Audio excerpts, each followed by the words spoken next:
অসমৰ ভয়াৱহ বান পৰিস্থিতিক লৈ ৰাজ্যত তীব্ৰ তৰ্ক বিতৰ্ক চলি আছে। এই ক্ষেত্ৰত ডক্টৰ হিমন্ত বিশ্ব শৰ্মাদেৱে কয় যে এইবোৰ হেনো ক্লাউড বাৰ্ষ্টৰ বাবে হৈছে। নাগালেণ্ড প্ৰশাসনে আমাক লগে লগে জনাইছে ক্লাউড ব্লাষ্ট হোৱাৰ লগে লগে।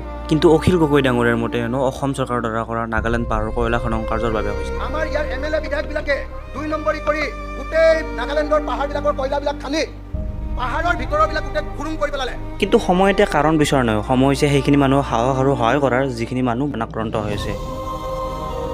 আৰু এই বানত 7 লাখতকৈ অধিক জন লোক আহত আৰু 60 জনতকৈ অধিক লোকৰ মৃত্যু হ'ল। আৰু মৃত্যু কেৱল মানুহৰ নহয়, বহুতো জীৱ জন্তুৰ হৈছে। যিখিনি সময়ত চৰকাৰৰ খুবেই প্ৰয়োজন আছিল সেইখিনি সময়ত অসমৰ বিভিন্ন কণ্টেণ্ট ক্ৰিয়েটৰ শিল্পী আৰু বহুতো মানুহৰ দ্বাৰা সহযোগিতা কৰা হ'ল। আৰু সকলোৱে জুবিন দাক অনুসৰণ কৰি ডক্টৰ ভূপেন হাজৰিকাদেৱে গোৱা মানুহে মানুহৰ বাবে গীতটি পুনৰ প্ৰমাণ কৰিলে। একাংশই কোৱা মিয়া বদৰুদ্দিন আজমলেও এতিয়া 2 কোটি টকা দান কৰিলে। কিন্তু আমাৰ কেইটাৰৰ প্ৰতিবাদেই সমাপ্ত নহ'ল। আনহাতে চৰকাৰৰ পৰা যি সাহায্য আশা কৰা হৈছিল সেয়াও ব্যৰ্থ হৈ থাকিল।